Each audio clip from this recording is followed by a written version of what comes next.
자, 이제 17번 하겠습니다. 이제 상령관계 옳지 않은 겁니다.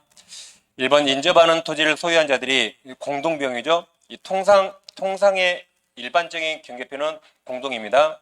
비용을 설치하는 경우, 네, 이제 이건 경계표죠. 네, 측량은 면적이 필요하죠. 면적. 서로 다릅니다. 이렇게. 그래서 경계표는 담은 공동비용. 담 설치하기 전에 측량할 때는 토지가 더 넓으면 측량 비용을 더 많이 내고 토지가 더 적으면 측량 비용은 적게 냅니다. 근데 담은 어차피 토지가 크든 적든 경계의 접합면이 똑같으니까 공동비용이에요. 1번은 정확히 맞았습니다. 2번 상린관계 규정은 용의권에 준용되죠. 지상권, 전세권, 임차권 다 준용 적용됩니다. 3번 주의토지 동행권은 장래 이용을 위해서 인정될 수 없죠. 지금 현재 상황이지 장래가 아닙니다. 그래서 그 범위와 관련해서 장래 이용 상황까지 미리 대비할 수 없어. 이게 정답이죠. 4번은 처음 보는데 건물을 축조하면 특별한 간섭 없으면 경계로부터 반 미터 떨어지는데 뭐 중요하지 않습니다. 5번 경계에 설치된 경계표 담은 특별한 사정이 없는 한 공유했죠. 네 땅 내 땅에 담 설치하면 누구 거요? 당연히 담을 같이 가져야지. 공유가 됩니다. 예, 정답은 쉬운 데 있었습니다. 장래에 대비하는 거 아니죠?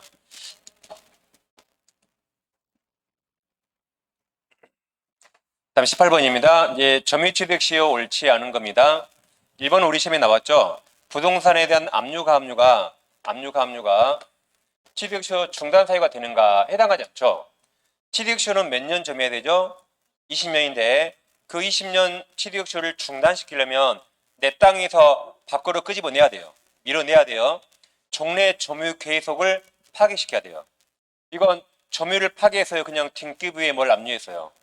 등기부에 압류한 건 그 사람 지금도 점유하고 있잖아요. 지금 그 자리에. 그래서 중단시키지 않습니다. 이번 취득시효 기간 중 계속해서 등기 매매자가 동일하면 점유자는 임의 시점을 기간차 삼을 수 있습니다. 근데 소유자가 변경되면 그때는 임으로 삼을 수가 없어요. 3번 시효 완성자는 시효 완성 당시 진정한 소유자 맞죠? 완성 당시 소유자 맞습니다. 완성 당시 소유자에게 채권적이죠? 채권적 등기 청구 행사할 수 있습니다. 5번 시효 완성자가 소유자에게 이전 등기를 청구하더라도 특별한 사정이 없는 한 부동산 점유로 인한 부당이득 반응은 지지 않습니다. 시효 완성에서 등기하면 소유권 취득이 20년 전으로 소급하죠. 20년 전부터 소유자로서 점유하게 됩니다. 그동안 월세 같은 거 줄 필요 없는 거죠. 4번 뒤에 있습니다. 죄송합니다. 4번 뒤에 있습니다. 4번 뒤에 있습니다. 죄송합니다. 자, 이제 4번.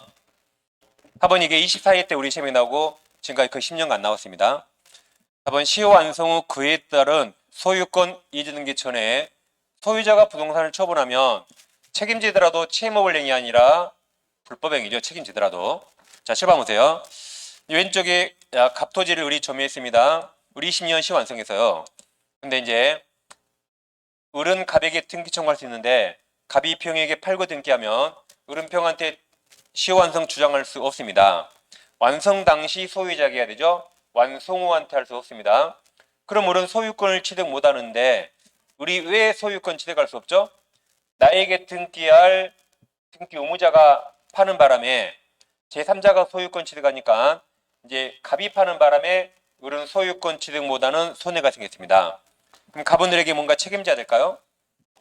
원칙하면 책임지지 않습니다. 자, 왜냐하면 갑토지를 을이 본권 없이 침범해 점유합니다. 그러더라도 살짝 넘으면 애교로 봐준다 했어요. 본권 없더라도. 그래서 자주점이 이 상태로 20년 지나면 을이 시효 취득해버립니다. 갑은 을이 내 땅 침범한 걸 알았을까요? 몰랐겠죠? 그러니까 몰랐으니까 파는 거죠. 모르고 팔았으니까 을이 소유권 취득 못해도 원칙 갑은 을에게 아무 책임 안 져요. 갑은 몰랐을 겁니다. 을도 몰랐을 거예요. 을이 나무 땅인지 알고 악의로 무단 점유하면 타주기 때문에 취득시효 못합니다. 둘 다 몰라요. 뭐 20년 전에 사디에산 땅 좀 넘으면 어때요? 둘 다 모르고 둘 다 관심 없습니다. 20년 지나서 이쪽이 엄청 개발되거나 국가에 수용돼요. 그때 측량해 보니까 그때는 알게 됐을 겁니다. 그전에 몰랐으니까 갑이병한테 팔아서 우리 소유권 취득 못하더라도 아무 책임 안 집니다. 근데 예외적으로 우리 시효완성을 알고 갑에게 등기를 청구했습니다. 이제 갑도 알았죠. 우리에게 등기를 넘겨야 되구나 알았어요. 근데 알고도 팔아버리네요. 그때는 고의로 팔았으니까 불법행위 책임져야 됩니다. 채무불행위 아닙니다. 둘이 무슨 매매했나요? 교환했나요? 아무런 채권 채무 없습니다. 이들은 245조 법률 규정에 따라 청구하기 때문에 이들은 불법행위 책임지고 채무불이행 책임이 아닙니다.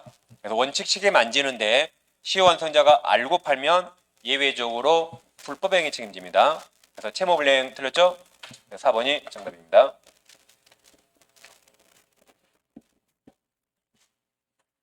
우리 시험에 한번 나올 때도 됐죠? 그 다음 이제 19번 공동소유 옳지 않은 겁니다. 1번 공유자는 다른 공유자 동의 없이 공유 물입니까? 공유 지분입니까? 물인가 지분 확인하세요. 지분은 다른 공유자 동의 필요 없죠? 공유 물이니까 동의 없이 처분 변경 못합니다. 2번 합의는 동업관계죠. 동업. 합의는 수인이 조합체가 동업이죠. 동업으로 물건을 소유한 형태이며 처분은 자신이 지분. 합의는 지분 자유롭게 처분할 수 없죠. 동업해야 되니까 조합은 전원 동의가 있어야 됩니다. 동의 없으면 내 지분도 처분할 수 없습니다. 3번 합의문에 대한 보증행위는 전원 동의 유효하지 않고 공유하고 똑같이 각자 할 수 있습니다. 4번 구조상 이용상 독립성 있는 건물 부분이라더라도 구분 소유적 공유관계가 될 수 있죠. 독립성이 있으니까 독립성 있고 소유자의 구분 의사가 있다면 구분 소유적 공유관계 성립할 수 있습니다. 이 정답이죠. 뭐 토지든 건물이든 가능할 수 있어요. 구분할 수 있으니까. 5번 공임을 분할 금지 약정은 5년 이내인데 갱신할 수는 있죠. 갱신할 수 있다. 정답은 4번입니다. 4번은 아직 우리 시험에 안 나왔어요. 근데 건물이라도 뭐 토지든 건물이든 구조상 이용상 독립성이 있으면 건물도 구분 소유적 공유 설정할 수 있다. 아직 시험에 안 나왔습니다. 20번입니다. 지상권 옳지 않은 거죠. 1번이, 1번이 좀 이제 약간 특이한데, 지상권 설정은 지상권 물권행위라 처분행위, 여기까지 특별히 틀린 거거든요. 토지 소유자가 아니어서 처분 권한이 없는 자는 지상권 설정 계약이네요. 그러니까 지상권 계약까지는 할 수 있어요. 아무런 권한이 없더라도 뭐까지 할 수 있다? 지상권 계약까지 할 수 있다. 계약까지는. 근데 지상권 등기하려면 뭐까지 있어야 돼요? 그때는 권한이 있어야지. 지상권 등기까지 할 때는 뭐가 있어야 돼요? 권한이 있어야 되는데 그냥 지상권 계약만은 권한이 없어도 할 수 있습니다. 그래서 1번이 정답입니다. 이건 계약은 채권행위니까. 그러니까 1번 지문은 좀 이상하지만 다른 지문이 다 맞기 때문에 1번으로 답을 찾아야 됩니다. 아무튼 좀 약간 이상합니다. 근데 이 문제를 내는 사람은 지상권 합의는 권한 없어도 할 수 있다. 근데 지상권 등기까지 하려면 뭐가 있어야 한다? 권한이 있어야 된다. 이제 그 생각으로 낸 것 같아요. 아무튼 좀 문제는 있어 보이지만 공소정답 아니 이의제기 했는가 몰라도 아무튼 했더라도 안 받아줬습니다. 이거 아무튼 좀 문제가 있습니다. 이것은 약간 문제 있어요. 근데 나머지가 명확합니다. 자, 2번 분묘기지권을 시효로 취득한 자는 분묘기지권이 성립한 때 하면 틀리고 언제부터? 지료를 청구한 날부터 지급 의무가 있죠. 3번은 지문이 길어요. 그럼 제일 끝에 달려가면 법정희상권이 인정되는가 물어봤죠. 법지 문제네요. 그럼 3번은 이제 어떤 단어가 눈에 보여요? 함께 매도 나오면 법지 X에서 맞았습니다. 함께 매도 함께 양수 나오면 법지 X. 함께를 빼도 안달이 있어요. 함께를 빼면 지문이 어떻게 돼요? 토지와 건물을 매도 그럼 당연히 함께 매도지 함께. 그죠? 함께 룰이 에오스니까 이 말을 빼도 우리는 알 수 있어요. 토지와 건물 매도가 당연히 함께 매도지. 무조건 법지 X 외웠죠? 무조건 법지 X.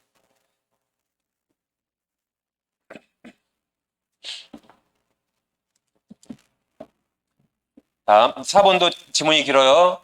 금칠 때 법정 지상권이 인정되는가 물어봤습니다. 그럼 4번 동일인 소유에 속하는 토지 건물이 매매를 이유로 소유자가 달리하게 되면 관법지 인정되지만 여기는 토지에 대해서 임대차 계약을 체결했죠. 건물이 토지 사용권이 있으니까 관법지를 포기한 것으로 보는 거죠. 그래서 맞았습니다. 5번 나대지 저당권을 설정하면서 그 대지 담보 가치를 유지하기 위해서 무상의 지당권을 설정했네요. 그러면 채권이 소멸하면 소멸했죠? 저당권도 소멸하고 지당권도 같이 소멸하는 거죠. 이게 담보 지상권입니다. 21번 전세권 오른 겁니다. 1번 건물 일부 전세권자가 건물 전부 나머지 건물분을 경매 신청할 수 있나요? 경매 신청할 수 없다. 고작 2층만 빌린 자가 전세권으로 전체를 경매할 수는 없습니다. 2번 전세권 설정 계약 당사자는 전세권의 사용 수익권 등을 배제? 전세권이 용의물권인데 사용 수익권을 배제하는 그런 전세권 나올 수가 없습니다. 용의물권인데 용의물권 성격이 없잖아요. 이런 전세권 나올 수 없어요. 배제하고 채권 담보를 위한 전세권을 설정할 수 없습니다.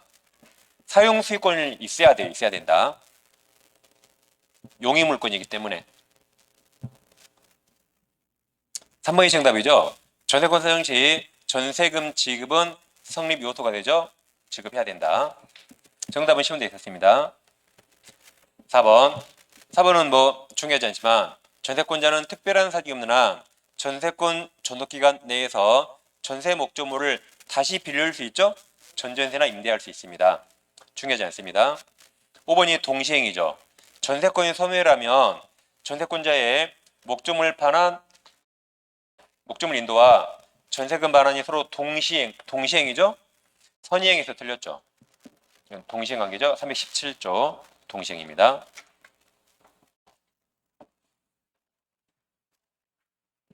정답은 3번이 되겠습니다. 다음 22번입니다. 자, 유치권 설명 옳지 않은 겁니다.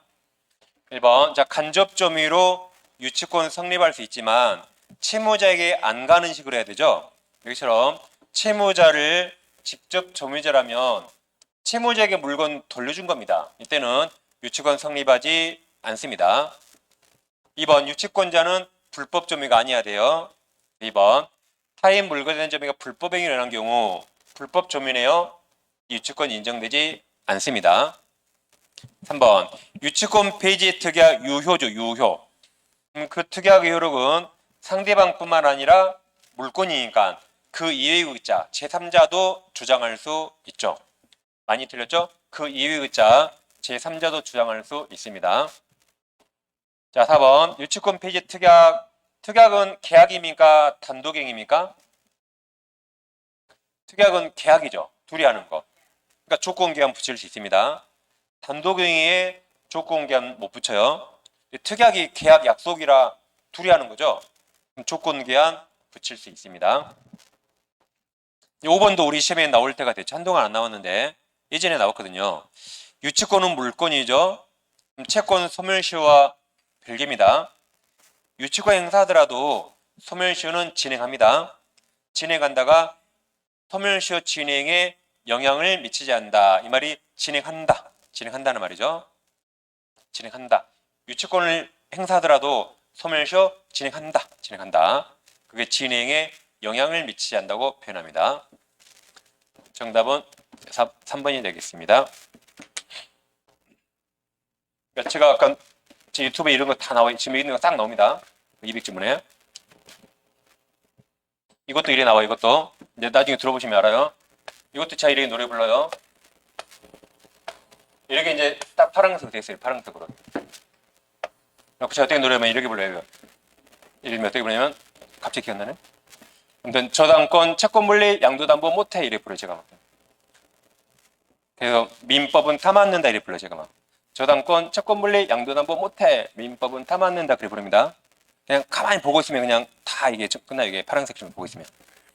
그래서 내일 저 금토일에 올 거니까 그때쯤 올 겁니다. 그만 딱 그냥 계속 보시면 이제 돼요. 하루에 한 번씩 시험날 갈 때 보시고 시간 날 때 보시고 하면 다 200점은 다 정리됩니다. 제3칙자 다 있어요. 경매될 수 있다. 이런 것도 다 있어요. 그 200점은 다. 자, 그럼 이제 3번. 1번. 저당권은 엄마랑 분리해서 양도하거나 담보할 수 없죠. 아새끼만 진락할 수 없다 그랬죠? 아새끼만 양도 진락할 수 없다. 2번. 저당물 소유권 취득한 제3자. 이를 뭐라 하죠? 제3취득자. 이는 채무자 아니라 경매인 같은 말이 매수인 될 수 있다. 3번. 저당권은 종된 권리에 효력이 미칩니다. 3번은 특별한 사직이 없는 한 건물에 대한 저당권 효력은 그 건물의 종된 권리인 건물 소유를 목적으로 한 지상권이나 임차권에도 다 미치는 거죠. 그리고 집합 건물에서 대지 사용권에도 다 미칩니다. 자, 4번은 7번을 보세요. 갑부동산에 전세권이 있는데 여기 1-라고 저당권이 있습니다. 그럼 누가 평에게 돈 빌린 거죠? 우리 돈 빌리면서 1번 전세권에 저당 설정한 거죠. 우리 돈 빌렸습니다. 근데 전세권 기간이 끝났어요. 그러면 기피혼나 말소등기 없이 이건 말소등기 없이 그냥 소멸했습니다. 전세권 없어요. 그래서 더 이상 전세권 자체를 이제 경매 실행할 수 없습니다. 전세권이 없어졌잖아요. 말소등기 없이 소멸했으니까 더 이상 전세권 자체를 실행할 수 없습니다. 대신 전세권이 소멸하면 전세금 반환 채권이 생깁니다. 저당권자는 이걸 압류해서 물상대위 할 수 있지만 없어진 전세권 자체를 실행할 수는 없습니다. 이게 이제 4번이죠. 전세권을 목적으로 한 저당권 이게 1-1 부기 등기 1-1 이게 설정된 후 전세권인 주소 기가 만료로 소멸하면 저당권자는 전세금 반환 채권을 물상대에서 맞았습니다. 없어진 전세권을 실행할 수 없고 대신 전세금 반환 채권을 압류해서 물상대에 할 수 있죠. 그래서 맞는 지문입니다.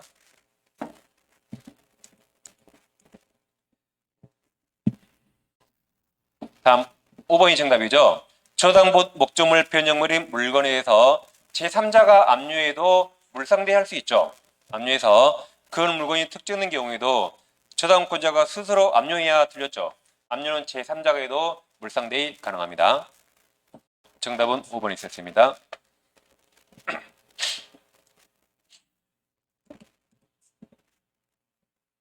다음 24번입니다. 근저당권이죠. 옳지 않은 겁니다. 1번. 자, 결산기에 확정된 채권액 3억 5천 써보세요. 3억 5천이. 채권 최고액 3억 써보세요. 이렇게 5천 넘었잖아요. 그럼 채무자죠? 채무자. 그럼 채무자는 전액 다 갚아야 되죠. 그래서 최고액을 변제하면 말소할 수 없다 해서 맞았습니다. 채무자는 얼마를 갚아야 돼요? 3억 5천 전액. 근데 제3취득자나 물상보증인은 얼마만 갚으면 돼요? 3억만. 여기는 맞았습니다. 채무자니까 맞았어요. 전액을 갚아야 됩니다. 자, 2번 아직 시험이 안 나왔습니다. 자, 잠깐 1번 보세요. 우리가 공부했던 거 똑같습니다. 이제 갑부동산에 1순위 근저당권이 있습니다. 우리 있고 2순위 후순위 권리자가 저당권자가 있어요. 그러면 우리 채권은 언제 확정되는가? 우리 스스로 경매 신청하면 경매 신청 시 확정되죠. 근데 후순위 권리자가 경매 신청하면 우리 채권은 매각대금 완납 시 확정되죠. 똑같은 내용입니다. 자, 일단 이게 여러분 뒤에 해설이 있어요. 잘 보세요. 문제 제일 뒤에 있죠.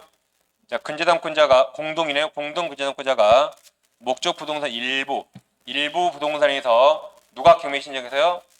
제3자. 그럼 제3자가 신청하면 우일채권 매각자 완납시. 제3자가 신청한 경매에 대해서 소극적 참가하여 우선 배당을 받은 경우 해당 부동산에 관한 근저당권의 피담보 채권은 그 근저당의 소멸하는 즉 매수인이 매각되고 완납한 때까지 맞았어요. 완납한 때 확정되지만 지금 공동 근저당권은 저당을 2개 이상 잡은 거죠. 나머지 목적 부동산은 경매 안 나왔죠. 그죠? 나머지 목적 부동산에 관한 근저당권의 피담보 채권은 다른 확정 사유가 발생하지 않으면 확정되지 않겠죠? 경매 신청한 이것만 확정되고 나머지는 경매 안 나왔잖아요. 그럼 아직 확정되지 않겠죠? 자, 질문 2번 보시면 공동 근저당권자가 X 건물과 Y 건물에 대해서 공동 저당을 설정한 후 제3자죠? 제3자가 신청한 X 건물에 대한 경매를 참가해서 배당받으면 X 건물이죠? Y 건물은 누가 경매했어요? 안 했잖아요. 그러니까 Y 건물에 대한 피담보 채권은 확정되지 않겠죠. XY 별개잖아요, 별개. 그래서 처음 보지만 이게 정답입니다. X만 경매 나왔으니까 X만 확정되고 Y는 경매 안 나왔죠. 그러니까 확정되지 않겠죠.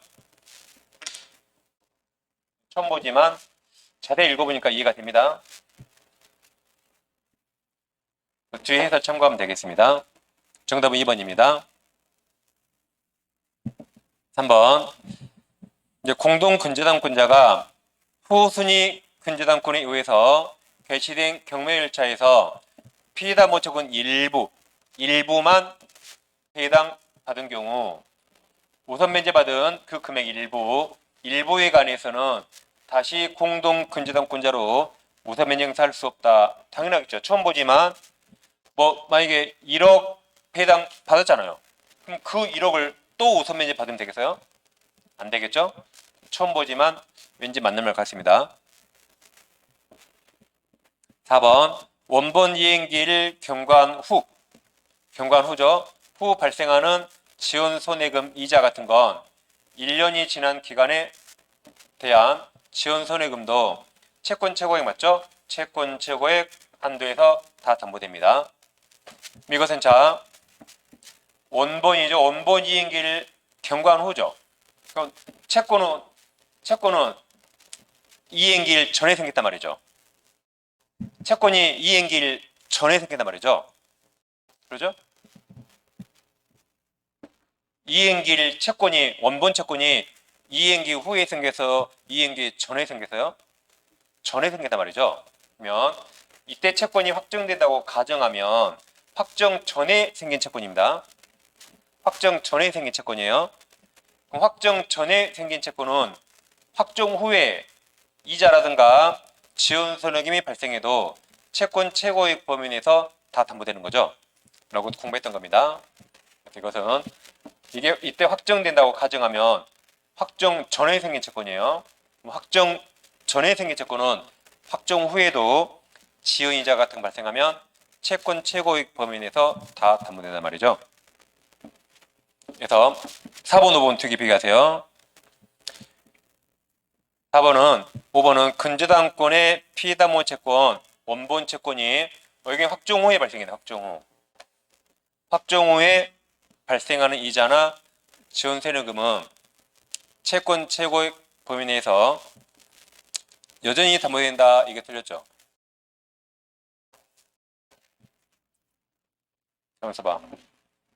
피담보 채권이 확정 후에 이것도 확정 전이구나. 이것도 확정 전이죠. 확정된 후에 발생하는 이자나 지원 손해금은 채권 최고 범위 내에서 다 담보됩니다. 다 담보돼요. 이것도 원본 채권이 확정 전에 생긴 채권입니다. 확정 전에. 확정 전에 생긴 채권이죠, 다? 약간 구호를 잘 하셔야 돼요. 4번도 확정 전에 생긴 거, 5번도 확정 전에 생긴 거예요. 확정 전에 생긴 것들이 확정 후, 둘 다 똑같죠. 표현이. 확정 후에 발생하면 걔들은 다 채권 최고액 범위 내에서 다 담보된다. 둘 다 확정 전에 채권이 발생한 겁니다. 그럼 확정 후에 생긴 이자나 지원손해금은 최고이익 범위 내에 다 담보되는 거죠. 이렇게 공부했잖아요. 채권이 이때 확정됩니다. 확정 전에 발생한 원본 채권은 확정 전에 생겼죠? 그럼 확정 후에도 생긴 이자 다 담보된다. 최고이익 범위 내에. 근데 확정 후에 생긴 새로운 채권은 더 이상 담보 안 된다 그랬죠. 그래서 4번도 확정 전에 원본 채권이 생겼고 5번도 확정 전에 생겼단 말이죠. 그러면 확정 후에도 다 채권 최고이익 범위 내에 담보된다는 의미입니다. 약간 좀 국어를 좀 이건 잘해야겠네요. 4번, 5번 같이 똑같은 말이다 보시면 되겠습니다. 그 다음에 이제 계약법인데 계약 성립, 이 성립 파트는 청약 승낙이 해마다씩 나오고 있죠. 옳지 않은 겁니다. 정답은 1번 손 들고 있네요. 청약자가 청약 의사시 발송할 때 유효죠. 발송한 후 상대방에게 2달 전에 사망하더라도 유효니까 효력을 상실한다 틀렸죠. 상실하지 않는다. 이게 정답입니다. 2번 X. 우리 시험범위 근로계약이 우리 시험범위 아닙니다. 공인노무사라 근로계약을 낸 것 같은데 X 우리 시험범위 아니에요. 볼 필요 없습니다. 3번 승낙기간을 정하지 않은 청약 상당기간 맞아요. 상당기간 내에 승낙통지 받지 못하면 그 효력을 잃는다. 그래서 기간 정해야 한다. 무조건 틀렸다 했어요. 승낙기간 안 정해도 됩니다. 여기처럼 승낙기간 안 정하면 어떻게 돼요? 상당기간 내에 받으면 돼요. 지나면 효력을 잃는단 말이죠. 이렇게 기간 안 정했을 때 어떻게 할까? 다 법에 정해 있습니다. 그래서 민법에서 뭐뭇은 기간을 정해야 한다. 무조건 X라고 외웠었죠? 이것도 마찬가지입니다. 다음 4번. 우리가 이제 격승발 외웠습니다. 격지자 간의 승낙, 발신주의. 그럼 나머지 다 2달주의죠. 그럼 청약은 무조건 2달주의. 그러니까 청약이 2개죠. 청약이 2개예요. 그럼 다 2달주의. 도달한 때 2달주의 맞았습니다. 5번이 이제 534조죠. 534조에 관한 판례입니다. 자, 매도인이 매수인에게 매매계약 합의해제를 뭔가 청약했죠. 상대방이 그 청약에 대해서 조건을 붙이거나 또는 변경을 가하여 승낙하면 그 청약 거절로 보죠. 그리고 새 청약으로 본다. 그래서 맞았습니다. 그 청약 거절로 본다. 해서 맞았어요. 그리고 새 청약으로 보는 거죠. 그래서 534조에 관한 대법원 판례입니다.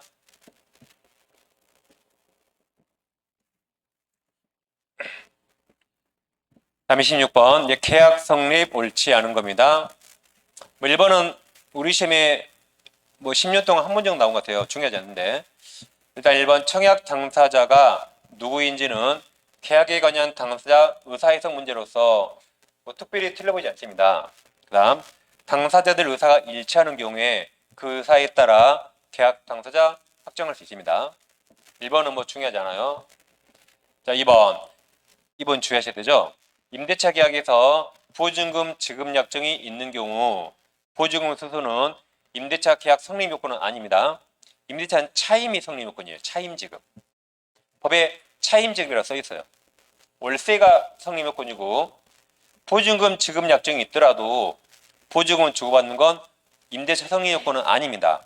법에 분명히 차임 지급이라고 써 있고 분명히 여러분 딱 동그라미 쳐놨어요. 제출해서 차임 지급입니다. 보증금 지급은 성립 요건은 아니다 해서 맞았습니다. 이제 3번 주의하셔야 되죠. 3번은 지문이 깁니다. 그럼 제일 끝에 535조 계약 체결상 과실 이유로 유추해서 손해배상 청구할 수 있는가 물어봤습니다. 535조 계약 체결상 과실 책임은 계약이 체결 성립됐어야 돼요. 체결 성립됐어야 무효 취소가 나오죠. 535조 원시효 불능 무효잖아요. 계약 체결상 과실 책임은 이게 원시효 불능 무효일 때만 나오죠. 그럼 무효가 나오려면 계약은 성립했어야 되죠. 성립도 안 했다면 535조가 나올 수가 없습니다. 그래서 3번 계약이 의사 불합치로 성립하지 않았네요. 그러면 유효 무효가 나올 수 없죠. 그러니까 535조 유추에서 책임 물을 수 없습니다. 이때는 책임 묻더라도 불법행위 책임 묻는다 했어요. 이때는 무슨 책임? 불법행위 책임 물을 수 있지만 계획 성립하지 않았으니까 535조로는 책임 물을 수 없습니다. 이게 대부분 판례입니다. 계약이 무효고 계약은 성립됐어야 돼요. 성립도 안 하면 535조 나올 수가 없습니다. 정답이 3번입니다.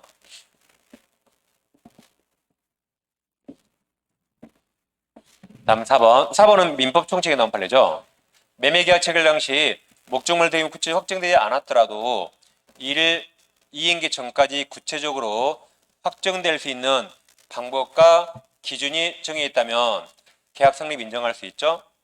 그러니까 법률행위 목적이 확가적다 기억나죠. 목적이 꼭 확정될 필요 없죠. 확정될 가능성이 있으면 유효 그랬죠.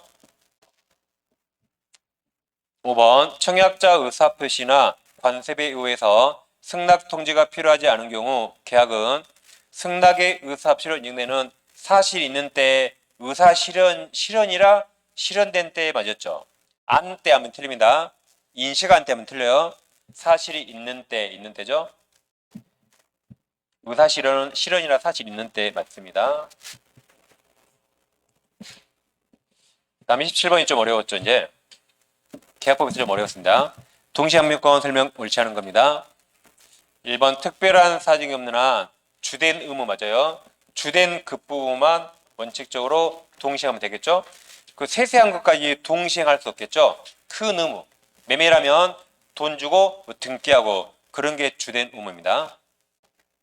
2번 쌍방 채무가 별개의 계약에 기한 것이더라도 당사자는 특약할 수 있죠. 특약으로 동시항명권 성립할 수 있습니다. 원래 동시항명권은 동일한 쌍무계약이어야 돼요. 이처럼 별개의 계약이죠. 그래도 특약으로 동시행 관계 만들 수 있죠. 특약으로. 2번은 중요하지 않고 특별히 틀려보지 않습니다. 그 다음 이제 3번 질문인데 쌍무계약 당사자 일방이 선이행 의무를 이행하지 않고 있던 중 상대방 채무도 이행기가 도래했습니다. 그러면 특별한 사정이 없는 한 동시행이 있다고 공부했습니다.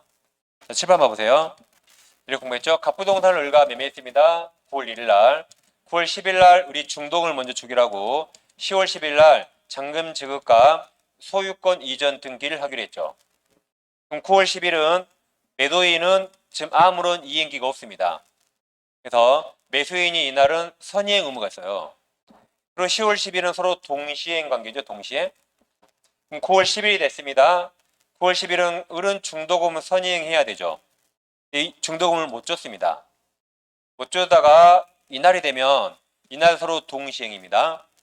을은 중도금 지급과 약 한 달간 이제 지연이자, 지연 손해금, 잔금 이 세 가지 의무와 갑의 소유권 이전이 이날 서로 동시행입니다.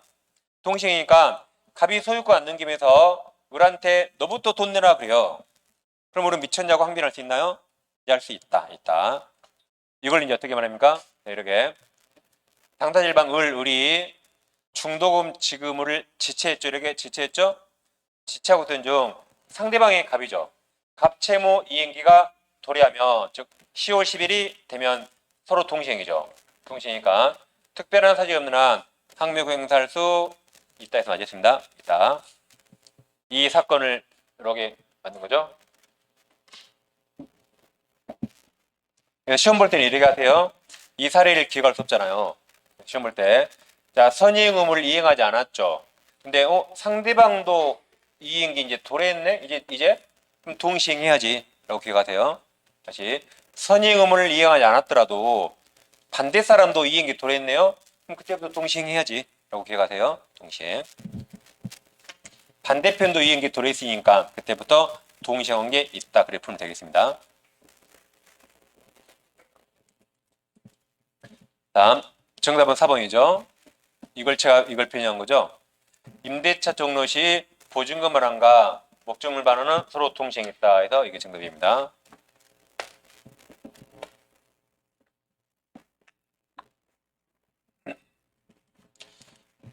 다음 이제 5번은 자 실판 보세요. 부동산 매도인이 동시한평권을 가지는 경우에 이행거절 의사를 구체적으로 밝히지 않았더라도 면 항변권이 있죠. 항변권이 있다는 말은 상대방이 이행 제공했습니까? 안 했습니까? 안 했단 말이거든요. 상대방이 이행 제공 안 했으니까 항변권이 있습니다. 그럼 항변권 존재만으로 절대 지체 없다 해서요. 항변권 존재만으로 절대 지체 없다. 항변권이 있다는 말은 상대방이 이행 제공 안 했단 말이거든요. 그러니까 나도 이행 안 해도 절대 지체 책임 없습니다. 우리가 그 마약 사건 있죠? 가파가 마약이 있고 을파가 10억에 사기로 했습니다. 오늘 밤 이행기 정해서요. 오늘 밤 이행기 때 마약과 10억을 동시에 주고받기로 약속했죠. 근데 갑이 오늘 밤 마약을 안 가져왔어요. 우리에게 야 너부터 돈 내라 그래요. 그럼 우리 미쳤냐고 항변하겠죠. 왜 내가 먼저 돈 주니? 라고 동시에 항변하는 겁니다. 그럼 우리는 돈 줘요 안 줘요? 갑이 마약 없으니까 돈 줄 필요 없죠. 걔들은 총 맞지 않아요? 지체책이 없다 그랬습니다. 갑은 마약을 가져왔습니다. 야 마약 받지? 너도 돈 내놔요. 그럼 우리는 어떻게 해야 되죠? 갑이 마약을 가져왔으니까 돈 주고 마약을 받아야겠죠. 이때 미쳤냐고 항변할 게 없습니다. 근데 우리 돈 안 가져왔네요. 그럼 우리는 이제 총 맞는 거죠. 지체 책임지는 겁니다. 이렇게 항변권이 있다는 말은 상대방이 이행 제공했어요 안 했어요? 안 했단 말이거든요. 상대방이 이행 제공하면 항변권이 없습니다. 그래서 항변권이 있다는 말은 상대방이 안 했단 말이에요. 나도 할 필요 있어요 없어요? 없죠. 네가 안 하면 나도 안 해도 지체 책임 없습니다. 그래서 항변권 존재만으로 절대 지체 없어요. 그럼 존재했다면은 네가 안 했단 말이니까. 네가 하면 항변권이 존재할 수가 없습니다. 그럼 다시 지문으로서 항변권을 가지고 있죠? 그럼 절대 지체 없다고 절대. 항변권이 있으니까. 항변권을 가지고 있단 말은 네가 안 가지고 있잖아요. 그럼 나도 안 해도 절대 지체 없습니다. 그래서 뭐 이행거절 의사를 구체적으로 밝히지 않았더라도 중요하잖아요.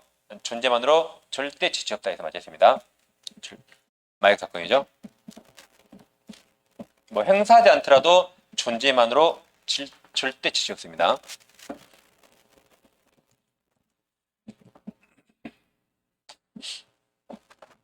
그 다음 28번 해제 설명 옳지 않은 겁니다. 1번은 뭐 당연히 합의 해제할 수 있죠. 당연히 합의 해제할 수 있다.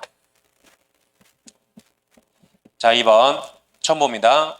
채권자가 채무액을 만약에 채무액이 1억이에요. 현재 초과하는 금액을 청구하네요. 채무가 1억인데 1억 5천을 청구 1억 5천을. 그럼 지금 누가 미쳤어요? 채권자가 미쳤죠. 채무하고 그 1억 5천을 지급하지 않으면 수령하지 않은 것이 분명합니다. 분명하다. 그럼 이 채권은 효력이 있을까요? 이 채고? 채고는 효력이 없어야겠죠.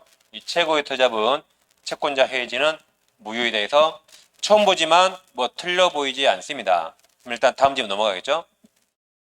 그 다음 자 3번 계약 체결에 관한 대리권 매매 계약 같이 가서 계약하라 그랬죠. 그럼 해지할 권한이 있어요 없어요? 없다고. 이건 대리권에 나온 질문이 여기 나왔네요. 매매하라 했지 누가 해지하라는 적 없죠? 그럼 해지나 취소하려면 별도로 수권을 받아야겠죠. 아직까지는 틀린 거 없어 보입니다. 뭐 2번은 중요하지 않지만 일단 틀리지 않았습니다. 3번이 불가분성, 4번이 불가분성. 우리 시험에 많이 나왔죠. 하나 계약에서 일방이나 쌍방이 수인 여러 명이면 상대방은 전원에게 모두에게 맞았죠? 전원 모두에게 해야 된다. 불가분성. 일방에게 하면 효력이 없습니다. 5번 시험에 안 나왔어요. 매도인 책임 있는 사이로 이행불능이 되어서 매수인이 계약을 해지한 경우 손해배상은 언제를 기준으로 할 것인가? 이행불능 당시입니다. 해지 시간이라 언제다? 이행불능 당시. 해지할 때가 아니라 이행불능 당시. 이행불능은 2달 전에요. 이행불능 2달 전에. 참다가 2달 후에 해지하면 언제 당시? 이행불능 당시. 그래서 이행불능 당시가 판례입니다. 불능 당시 시가. 해지 시간입니다. 이때 집이 없어져 버렸다면 집이 없어진 그날 시가 해지 시간이에요. 그래서 뒤에 해설이 있으니까 참고로 알아두면 되겠습니다. 정답은 5번입니다. 이렇게 그러니까 실제로 우리 시험에 안 나온 지문들이 가끔 나오기도 합니다. 이렇게. 우리가 지금 다른 시험 동영이 지금 4주 동안 풀면서 새로운 판례 한 열 몇 개 추가한 것 같습니다. 한 12개 추가하고 있는 것 같습니다. 그 다음 29번. 네, 해제. 자, 해제는 소고표가 있죠? 해지는 소고표 없죠? 나머지 똑같다. 거의 똑같다. 해지가 나오면 해제로 바꿔서 풀라 그랬습니다. 옳은 걸 물어봤죠? 1번 해지나 해제 똑같아요. 그럼 해제가 도달하면 처리할 수 없죠. 처리할 수 없고 해제도 마찬가지 처리할 수 없다. 뒷부분은 마저 값이 이게 틀렸죠? 해지, 해제 다 도달주의라 도달하면 처리할 수 없습니다. 이번 채무불량을 원인으로 해제하면 잘못한 사람 있죠? 별도로 손해배상 청구할 수 있다죠? 잘못한 사람 있으니까 청구할 수 있다. 3번이 이제 불가분성인데 소멸입니다.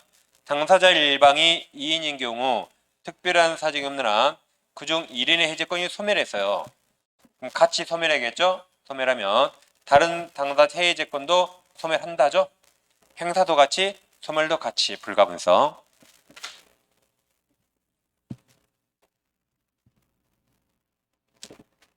네, 4번입니다.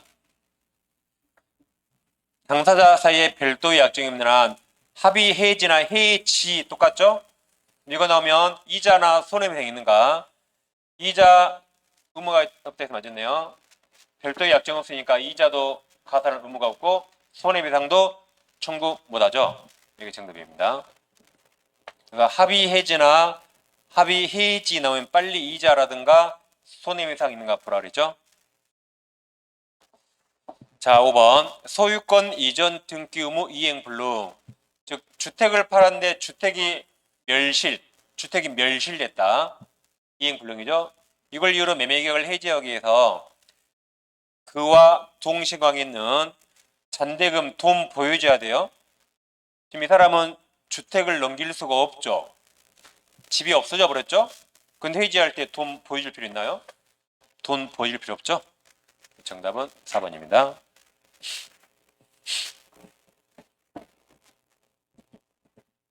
30번 계약금 나왔습니다. 계약금 설명 옳은 겁니다. 1번 계약금 수령한 매도인이 계약금 폐익을 상환하고 계약을 해지하려는 경우 매수인이 수령하지 않으면 공탁이 한다 틀렸죠? 공탁할 필요 없다 그랬죠? 자, 2번은 지문이 길어요. 그럼 뒤를 보니까 이행착수에 해당한가 물어봤죠? 근데 바로 앞에 소동제기가 있네. 그럼 소동제기 이행착수한 겁니까? 아니라 그랬죠? 이행착수는 매매계약이니까 돈 주거나 등기서류 교부죠. 소송제기 보면 이행착수 아니다고 바로 맞았습니다. 아니, 틀린지 알죠? 다음 자 문제가 계약금인데 3번에서 토지거래 허가구역 나왔어요. 물어볼 거 딱 하나입니다. 허가 받았어요.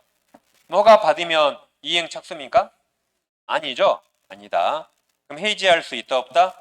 있다 해서 맞았습니다. 이행착수 아니니까 해지할 수 있다 해서 이 3번이 정답이죠.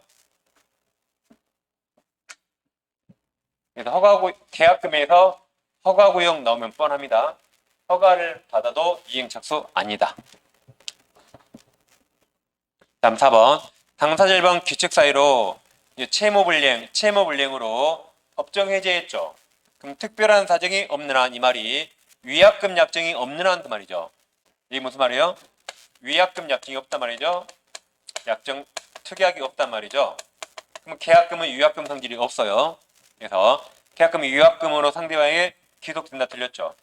돌려줘야 되죠. 위약금 특약 한 적 없습니다. 지금 5번 이제 이건 임의 규정이라 배제 가능하죠. 5번 계약 당사자가 계약금액은 해제권을 배제하기로 약정 유효라 각 당사자는 해제권 행사할 수 없다죠. 임의 규정 유효라 계약금 해지할 수 없습니다.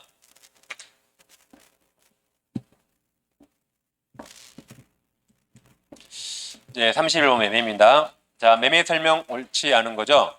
1번 예약 완결권은 형성권 맞죠? 형성권. 2번 매매 계약에 관한 비용은 쌍방 균등 부담이죠. 이게 원칙입니다.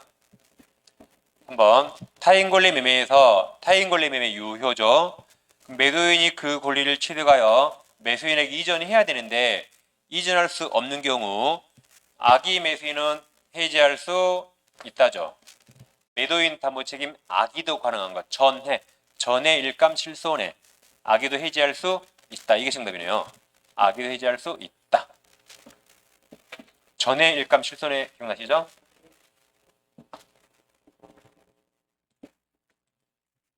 네, 4번 매매 목적물 인도하지 않았습니다. 인도하지 않았죠? 매수인이 근데 돈을 줬네요. 매도인은 물건 안 넘겨줬죠. 매수인은 돈 줬어요. 그럼 거기서 나오는 과실 월세 누구 줘야 돼요? 매수인 줘야겠죠? 매수인. 이게 대본 판례죠. 5번 매매 당사자 일방에 대한 의무 이행의 기한이 있는데 상대방도 동일기한으로 추정합니다. 32번까지 하겠습니다. 매매 설명 옳지 않은 겁니다. 1번 매매 목적에 된 권리가 매도인에게 속하지 않은 경우 이게 타인 권리 매매란 말이죠. 타인 권리 매매. 그래도 유효입니다. 2번 매매 목적물의 전세권이 설정되어 있었으나 알지 못한 선의 매수인은 계약 목적을 달성할 수 없는 경우에는 계약 해지할 수 있습니다. 아까 매도인 담보 책임 악의도 가능한 게 전해일감 실손해입니다. 악의도 가능한 게 전해일감 실손해였죠. 전해일감 실손해. 나머지는 다 선이죠. 그래서 수량무적 일부면실 여기처럼 용의물권, 체합물권이 있다. 여긴 다 선이에요. 그러니까 선의 매수인은 계약 목적을 달성할 수 없다면 해지할 수 있다 해서 맞았습니다. 이건 전해일감 실손해가 아니죠. 선의만 가능한 거죠. 네, 3번 아직 우리 시험에 안 나왔습니다. 잠깐 씹어보세요. 네, 시가 5억짜리 갑부동산이 있습니다. 저당권 채권이 3억 있어요. 이걸 이제 돈 주고 산다 해보세요. 저당권 있는데 비용이 돈 주고 삽니다. 시가 5억짜리를 저당권 3억 있는데 우리가 산다면 얼마에 살까요? 2억에 사겠죠. 금평은 당연히 이거 알고 샀죠? 보통 우리가 2억에 살 겁니다. 2억에 산단 말은 3억을 누가 갚기로 한 거죠? 병이 갚기로 한 거죠? 3억을 누가 갚기로 한 거예요? 병이 3억을 갚기로 하고 5억짜리 얼마에 사요? 2억에 사죠. 그럼 누가 3억 갚아야 돼요? 병이 갚아야 됩니다. 병이 안 갚아서 우리 경매 청구했어요. 그럼 병은 매도인 갑에게 책임 물을 수 있어요? 다 병 내 탓이죠? 그죠? 그럼 병은 5억짜리 저당권이 3억 있는데 2억에 샀단 말은 미친놈이에요? 안 미친놈이에요? 안 미친놈이고 병 내가 갚아야 돼요. 안 미쳤죠? 근데 병이 못 갚아서 경매 나왔다면 다 병 내 탓이죠? 갑에게 뭔가 책임을 물을 수가 없죠? 이게 여기입니다. 자, 질문 보세요. 3번 저당 부동산 매수인 병이 피담보채 3억을 전부를 인수한대요.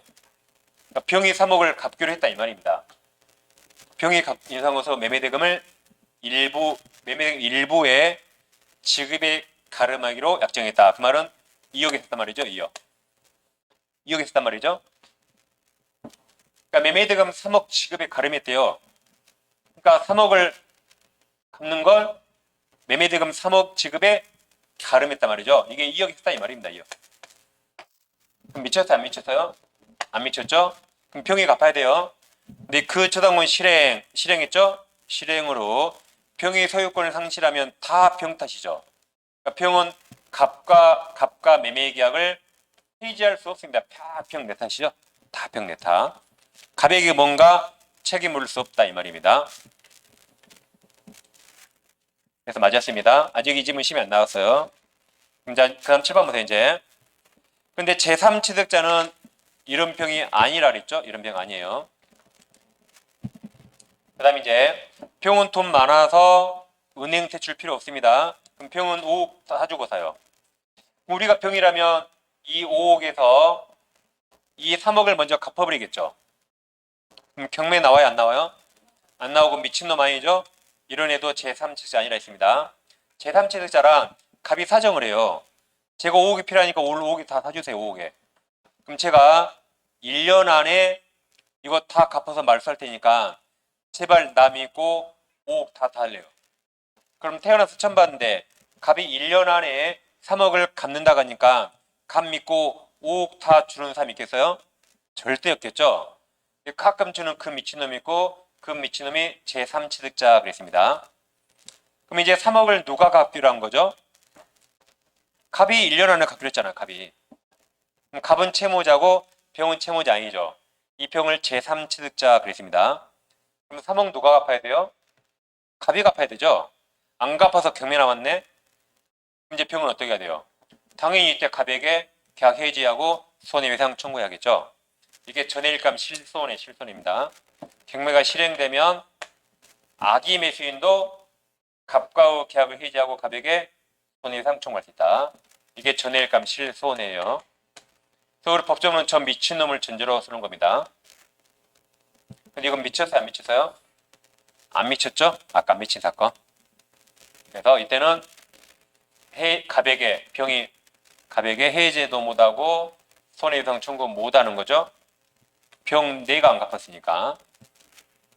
이 법조문은 이 미친놈을 전제로 쓰는 것이고 이건 안 미친놈을 전제로 쓰는 지문입니다.